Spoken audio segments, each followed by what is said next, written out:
రాజ్యాంగ నిర్మాత doctor BR Ambedkar చూపించిన అడుగుజాడల్లో ప్రతి ఒక్కరూ నడవాలని ఎమ్మెల్యే చింతా ప్రభాకర్ అన్నారు. మంగళవారం డాక్టర్ బిఆర్ అంబేద్కర్ 135 జయంతి పురస్కరించుకుని అంబేద్కర్ విగ్రహానికి పూలమాల వేసి నివాళులర్పించారు. ఈ సందర్భంగా ఎమ్మెల్యే మాట్లాడుతూ ప్రపంచంలోనే అతిపెద్ద ప్రజాస్వామిక దేశమైన భారతదేశ రాజ్యాంగాన్ని అంబేద్కర్ రచించారన్నారు.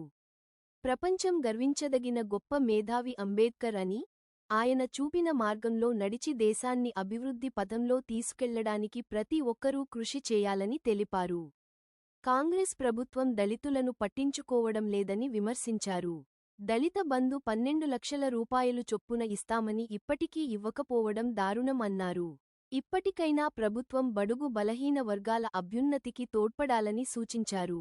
ఈ కార్యక్రమంలో అంబేద్కర్ యువజన సంఘం అధ్యక్షుడు గొంగులూరి ప్రభు, బీఆర్ఎస్ పట్టణ అధ్యక్షుడు చీల మల్లన్న, మున్సిపల్ మాజీ వైస్ చైర్మన్ చింతా గోపాల్, మున్సిపల్ కౌన్సిలర్లు నసీర్, ఫణికృష్ణ, కొత్తగొల్ల సోమశేఖర్, బీఆర్ఎస్ రాష్ట్ర నాయకులు చింతా సాయినాథ్, బీఆర్ఎస్ ఎస్సీ సెల్ పట్టణ అధ్యక్షుడు నర్సింలు, నాయకులు మొబీన్, భరాడి శివ, చిక్కుల మల్లేశం, రాములు, రావి తదితరులు పాల్గొన్నారు.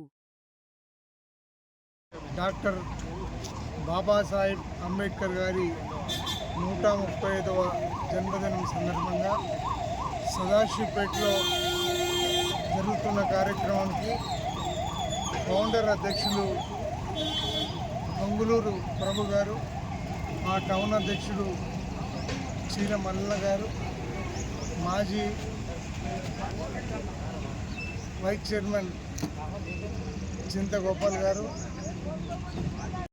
అంబేద్కర్ గారి కారణం మరి వారి అడుగుజాడల్లో నడుస్తాం, వారు చూపించిన మార్గంలో నడుస్తాం. మరి ఈ ప్రభుత్వం అయితే దళితులకు దళిత బంధు ఇస్తామని ఆ రోజు 10 లక్షలు ఉంటే 12 లక్షలు ఇస్తామన్నారు. అది లేదు గతి లేదు.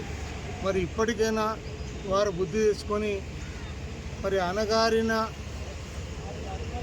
బడుగు బలహీన వర్గాలకి మరి ఏమో మేలు చేయాలన్న ఆలోచనతో మీరు అధికారానికి వచ్చిండ్రు.